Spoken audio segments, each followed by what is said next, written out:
Então, estamos bem. Se tens que sair para conseguir água, para não tossir, ou o que seja, estão em casa. Vamos começar. Eu estava a lutar com a mensagem de hoje, a verdade. Terminamos aquela outra série e ia lendo de várias outras mensagens e livros e fiquei no tema esteja pronto. Esteja pronto. O Senhor vai vir em breve. Paulo o dizia, Pedro o dizia, João o pregava, mas o Senhor vai voltar. Sua segunda vinda. E não é tanto analisar aquelas coisas de Apocalipse ou profeticamente. É mais essa ideia que estejamos prontos, realmente prontos para encontrar-nos com Cristo. É o que penso desenvolver nessas semanas. Então, isso vai ser primeiro desta tentativa. Então, vamos estar em 1 de Pedro, capítulo 4, para iniciar. Então, se tens a Bíblia, ou se podes compartilhar com quem não tem. 1 de Pedro, capítulo 4, versículos 1 ao 11.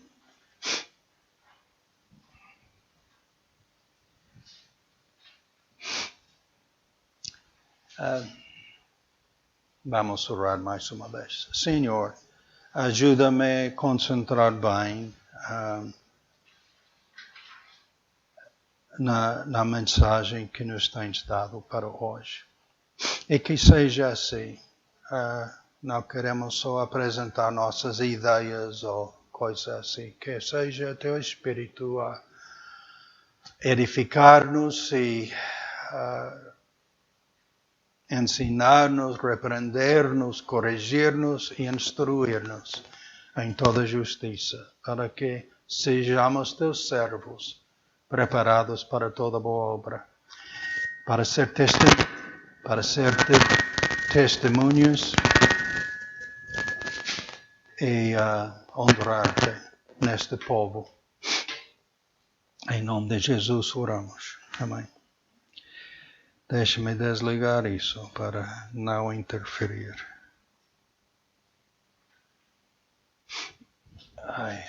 Não sabemos sempre de onde vêm todos esses barulhos. Mas ajuda a desligar o telemóvel. Então, temos estado a pensar na diferença no estilo de viver das pessoas que se consagram ao Senhor Jesus Cristo. Isso é o que tínhamos estado a estudar várias semanas no passado. Diferentes. Mas diferente de quê? O cristão verdadeiro é diferente. Mas diferente de quê?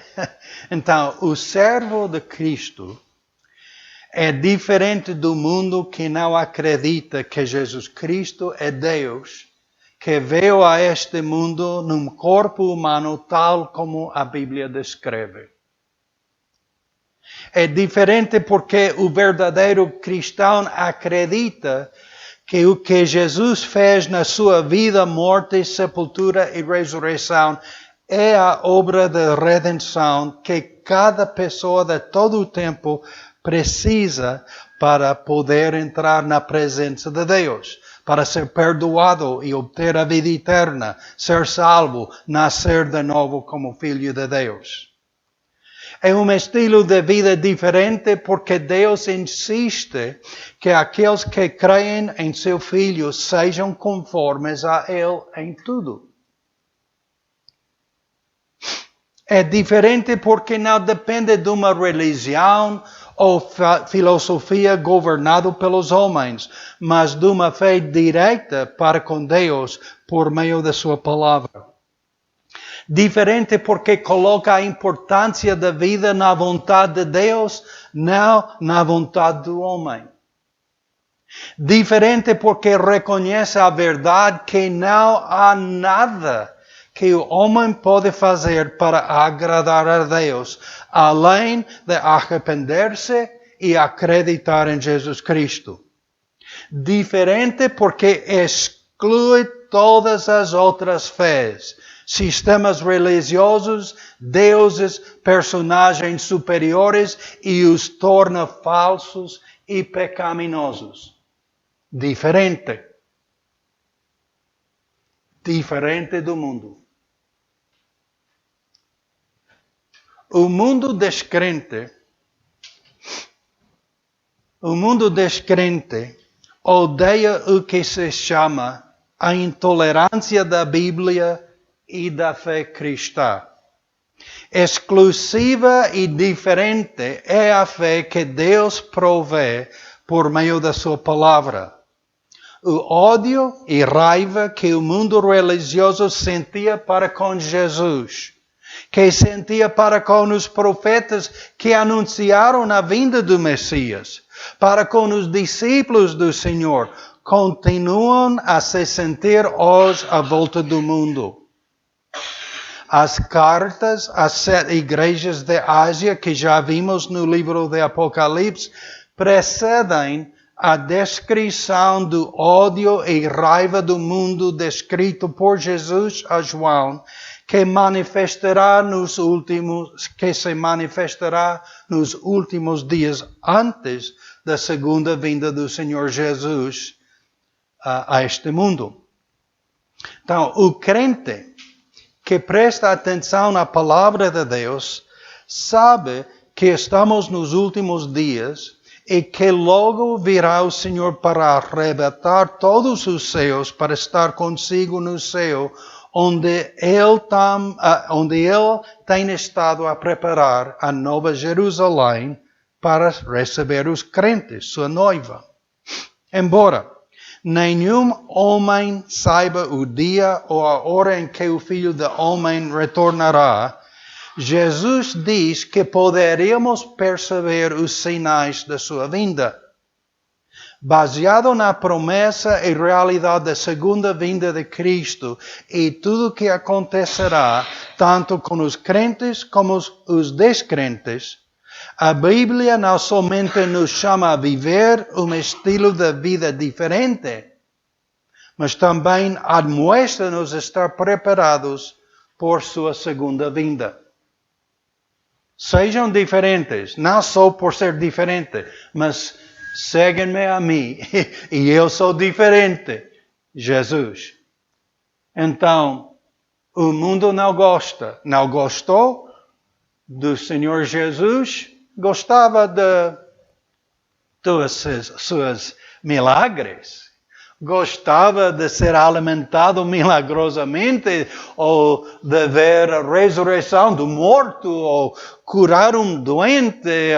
Gostavam disso. Mas não gostavam dele. E por fim gritaram: não teremos este homem reinar sobre nós. Crucifica-o. Deus a cumprir a nossa redenção por meio de seu Filho.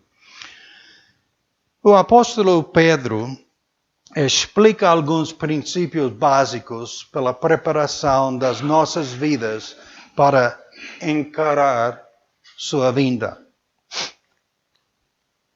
Aqui em 1 de Pedro, capítulo 4, primeiramente menciona um armamento mental. Versículo 1 e 2 de 1 de Pedro, capítulo 4. Ora, pois, já que Cristo padeceu por nós na carne, armai-vos também vós com esse pensamento, que aquele que padeceu na carne já cessou do pecado, para que, no tempo que vos resta na carne, Não vivais mais segundo as concupiscências dos homens, mas segundo a vontade de Deus. O sofrer na carne tem que ver com aquele estilo de vida tão diferente do que o mundo.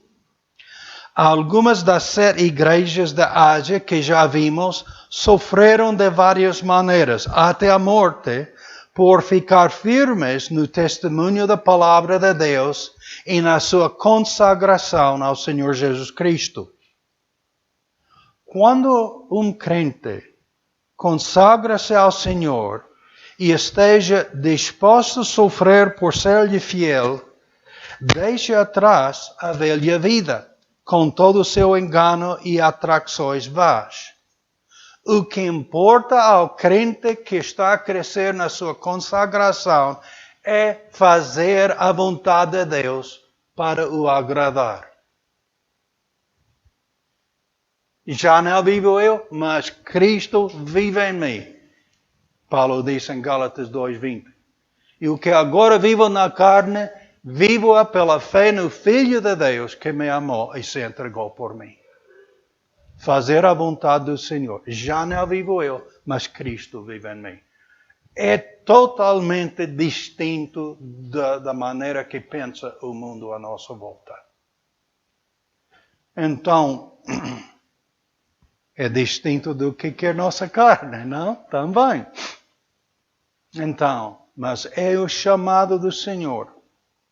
Viva para mim, não para si. Então, para fazer a vontade de Deus. Em versículos 3 e 4, também lemos o estilo do mundo e sua mentalidade. Porque é bastante que no tempo passado da vida, antes de conhecer a Cristo, no tempo passado da vida, fizéssemos a vontade dos gentios, andando em dissoluções, concupiscências, bebedeiras, glutonarias, faras e abomináveis idolatrias. E acham estranho não correr com eles no mesmo desenfreamento de dissolução, blasfemando de nós ou caluniando de nós. O mundo nos acha bichos raros. Como que não me vas acompanhar nisso? É boa! Desculpe, mas não. Não agrada a meu Senhor. Ou a maneira que podemos expressar. Uma distinção de como vivíamos assim, sim, mas já não. Agora quero agradar a Deus, não a meu corpo, não a minha comunidade, não, a Deus. Quero honrar. Então, é essencial reconhecer que éramos parte do mundo perdido. Mas já não somos se a nossa fé está em Cristo Jesus. Já basta, diz Pedro, que vivíamos no paganismo com todo o seu estilo de vida pecaminoso. Aquela vida somente chega à morte física, tanto espiritual. Mas o mundo não compreende tal realidade e queixa e calunia daquele que se consagra crescentemente ao Senhor Jesus. Está bem que tu és cristão, mas nada disso não seja fanático, não? Essa consagração só para Ele vais viver. Não aguentam nessa atitude. Eu mencionei a Norma na semana antepassada. Encontrei-me com uma pessoa no Facebook. Silvia disse, os jovens não usam Facebook, mas os velhos sim. Então, eu também é velho. Íamos à primária juntos. Ele chama-se Bill Arnquist. E tem um nome diferente, mas teve um caráter ainda muito mais diferente. Ele, como se diz, dizemos geek em português? Não, o que usamos para um nerd, um geek, uma pessoa que não é como os outros, é apartado, pensa de outra maneira e não se importa com a onda à sua volta. Mas assim foi Bill. Ele lia enciclopédias e dicionários e consumiu toda aquela informação e não se importava com desportos ou festas ou nada. Não, ele foi solitário na escola. E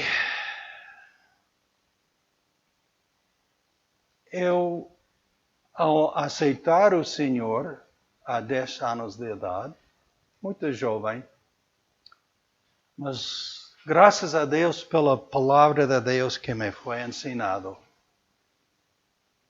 impactou-me logo e comecei a ver que como eu ia fazendo as coisas não era o que Deus queria. E comecei a mudar e tomar decisões e fui criticado. Eu desfrutava tanto a dançar e era como o aluno escolhido nisso, mas por mim, não era nada boa. O que pensava dançar com as meninas não era nada inocente. Eu desfrutava a dança sensualmente. Então, eu tomei decisão de não dançar mais. E eu expressei à professora desta aula e ela não compreendeu. Então, comecei decisão em decisão para tentar honrar ao Senhor na minha vida. Então, isso me isolou, me apartou do grupo. Então, encontrei-me com Bill, que já estava isolado por outra razão, só por personalidade. E comecei a conhecê-lo e tentar ser amigo com ele e compartilhar o que eu ia aprendendo do Senhor, da Bíblia. E às vezes visitou a igreja comigo, mas sempre guardando uma distância nisso. Era de uma família da igreja episcopaliana, muito semelhante ao catolicismo, mas protestante, mas então, ainda dependendo das obras para se salvar. Mas já nos anos, nós tornamos amigos. Ele veio à minha casa, eu fui à sua casa e fazíamos muitas coisas juntos. Mas logo lá tivemos Junior High School, nos anos 8 e 9 da escola. Já não nos vimos muito e logo no liceu perdemos contato um com o outro. Mas faz umas semanas o encontrei no Facebook. E só pensei nele um bocado. E umas coisas que tinha escrito no seu perfil. E ele diz, agora para mim o que importa é a minha fé, a minha família e farming em inglês, agricultura.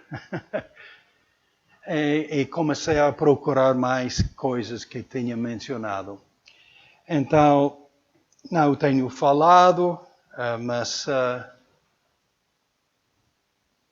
fé determinou por fim que Deus é o que importa.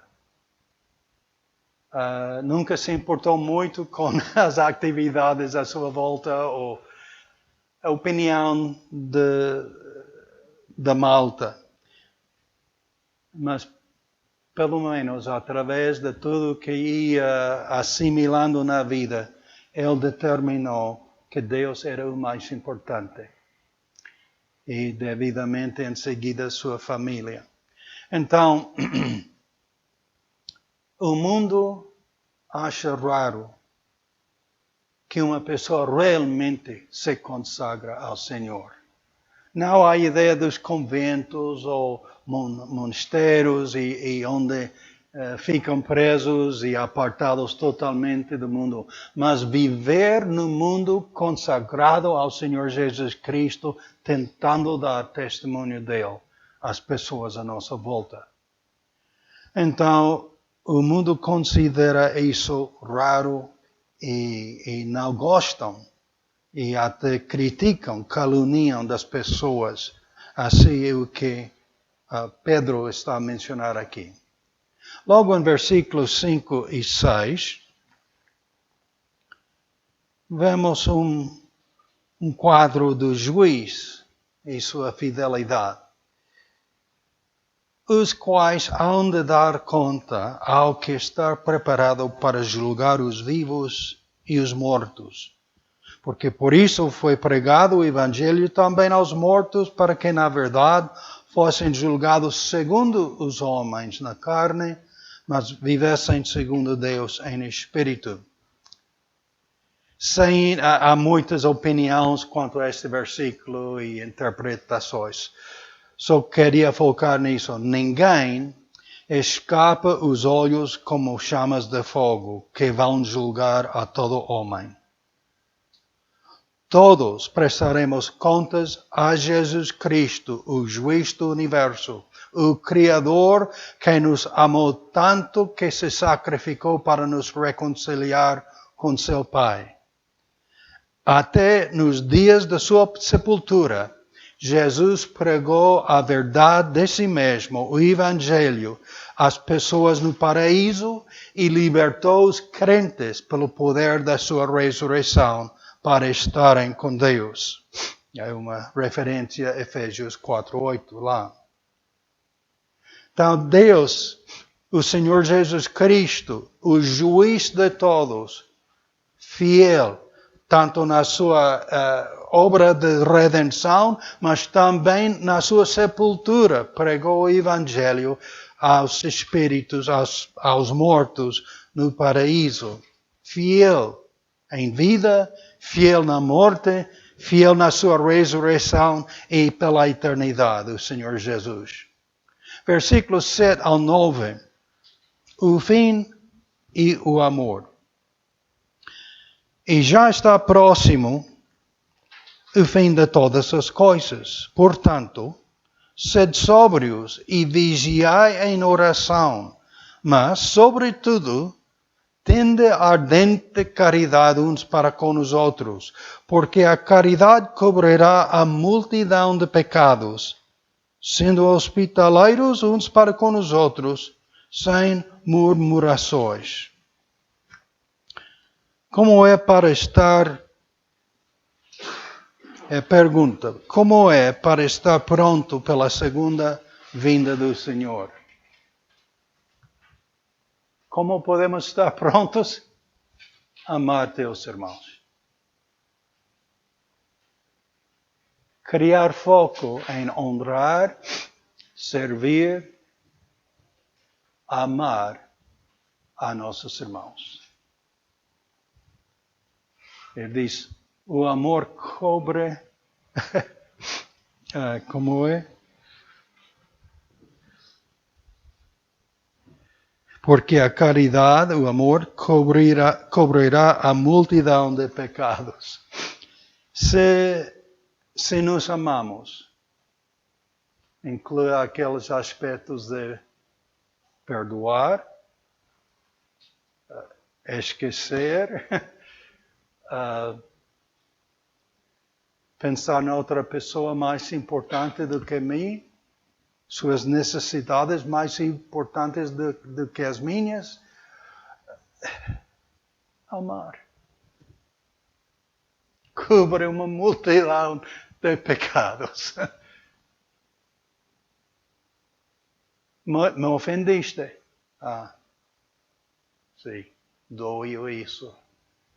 Mas eu posso perdoar-te e amar-te.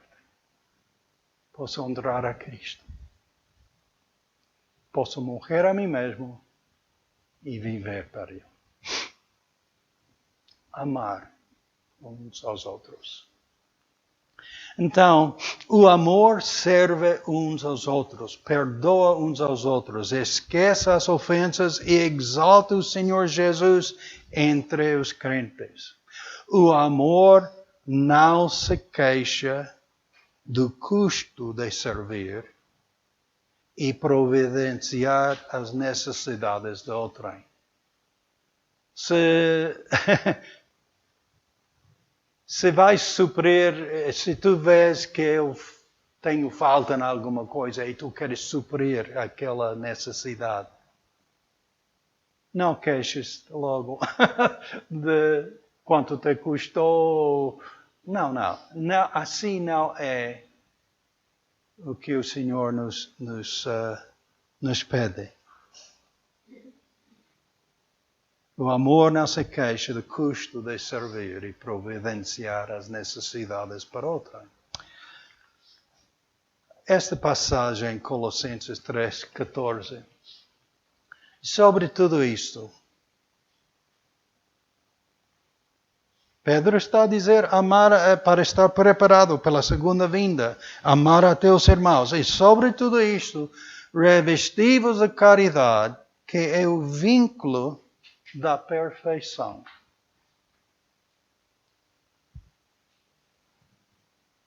Quero crescer em Cristo, quero ser bom crente, quero ser um bom irmão no corpo de Cristo. Amar a teus irmãos. Morre a ti mesmo e ama-os. Então, continuamos em versículos 10 e 11. Os dons para a glória de Deus. Cada um administra aos outros o dom como recebeu, como bons dispenseiros da multiforme graça de Deus. Se alguém falar, fala segundo as palavras de Deus. Se alguém administrar, administre segundo o poder que Deus dá, para que em tudo Deus seja glorificado por Jesus Cristo, a quem pertence toda a glória e o poder para todos sempre. Amém. Os dons é parte do que Deus nos dá para agir como corpo em Cristo, para abençoar as vidas uns dos outros, para amar. Então, Jesus foi fiel em proclamar o Evangelho e cumprir a obra da redenção. Ele continua a ser fiel em providenciar por seu Espírito os dons nas igrejas para que haja edificação crescente que exalta o único que é digno de receber a glória.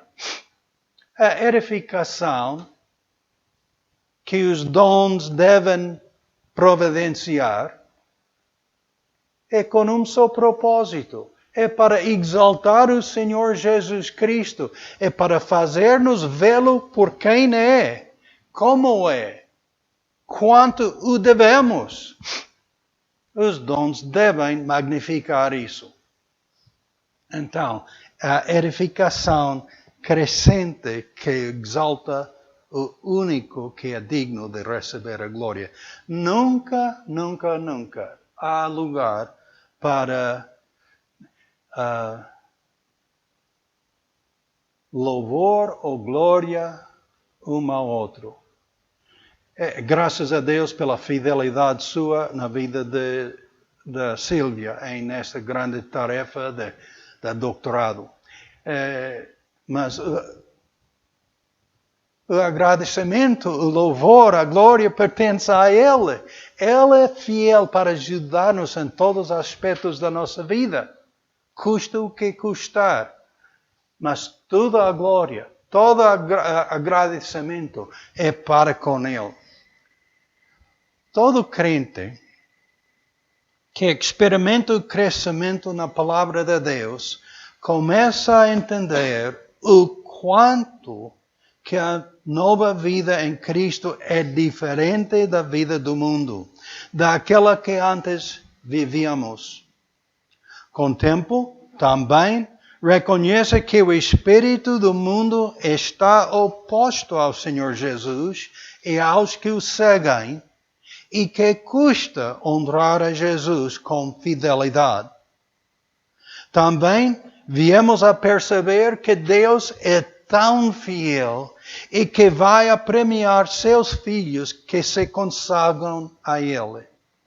Pela obra de Deus no crente, aprende a amar e servir a seus irmãos na fé e dar testemunho distinto ao mundo no qual vive. No meio dos seus irmãos na fé também aprende a reconhecer o dom que o Espírito Santo lhe deu para servir o corpo de Cristo e glorificar ao único que é digno de receber a honra e glória. O crescimento dos filhos de Deus é para prepará-los pela segunda vinda do Senhor, na qual os levará para estar consigo eternamente e para os premiar. O mundo descrente será julgado à parte e seu fim será pior do que podem imaginar. Então, fiquei com duas perguntas. Primeiramente, pertences a Jesus Cristo? Isso é uma pergunta que se tem que responder um dia. Era melhor que foi antes da sua vinda, porque então seria tarde demais. Pertences a Jesus Cristo? Tens a vida eterna? Há muitas formas que a Bíblia menciona com a mesma ideia, várias frases. Tens nascido de novo?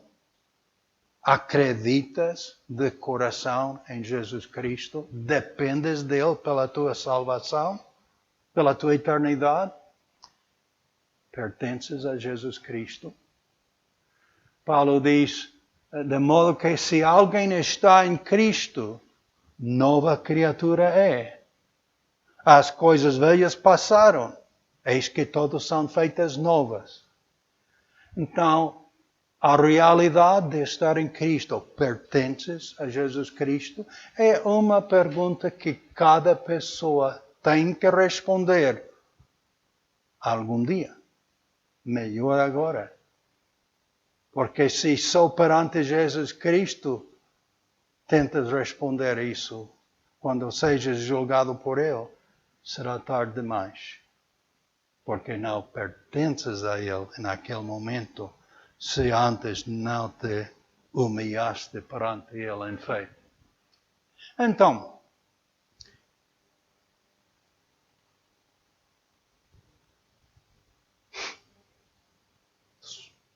sou salvo?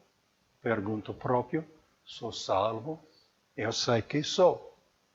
Eu lembro o momento em que me curvei meu coração com temor, mas perante o Senhor Jesus Cristo. No momento eu estive numa igreja, eu ouvi mais uma vez uma pregação do Evangelho e fiquei convencido que era perdido. Mas também fiquei convencido que Jesus me salvaria se me humilhar perante Ele. E pedi do Senhor que seja meu Senhor e me salvar.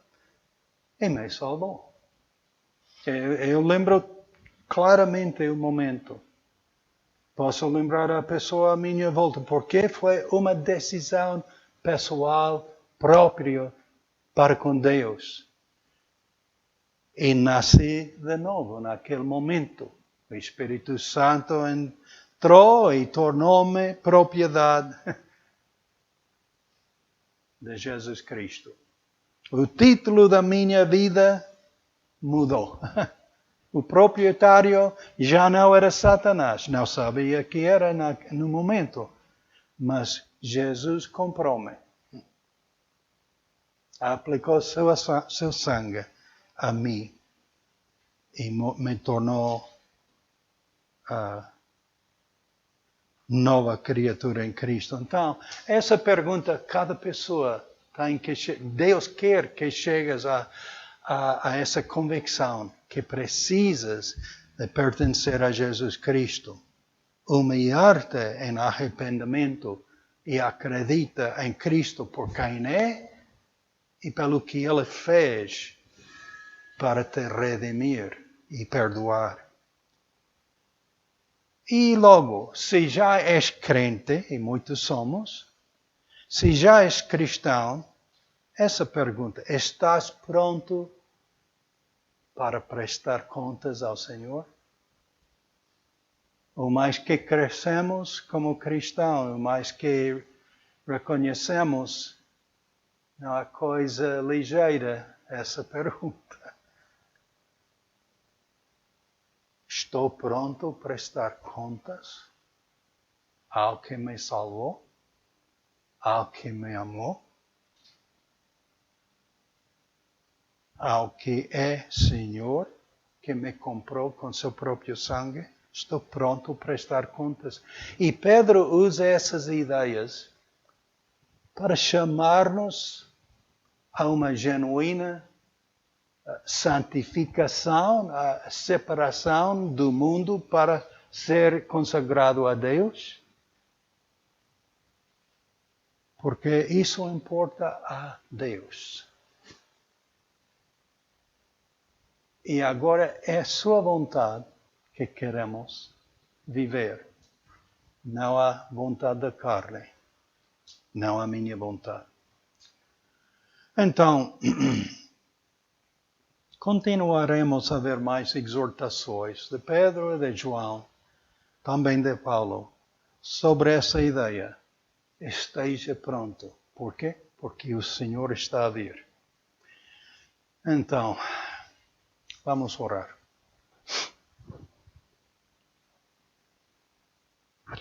Pai, obrigado que nos tens deixado tua palavra. Palavra certa, inspirada e pura.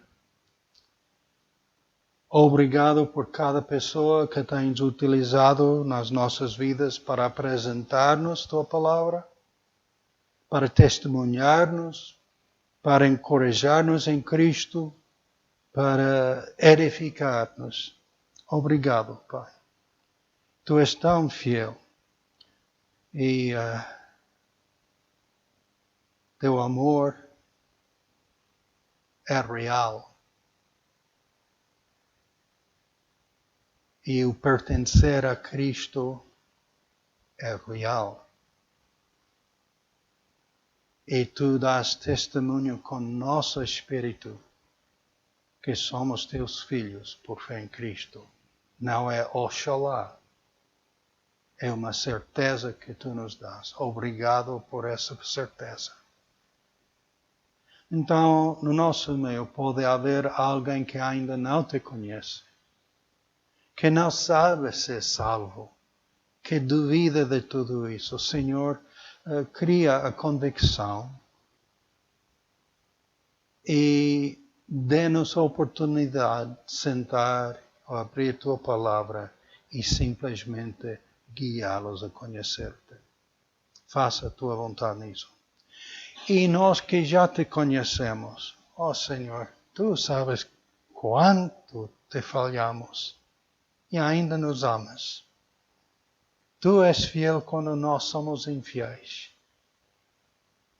Mas tu queres que cresçamos na nossa seguir a Cristo, que aprendamos a ser mais como tu, e também ser fiel. Então, que ajuda-nos, Pai, a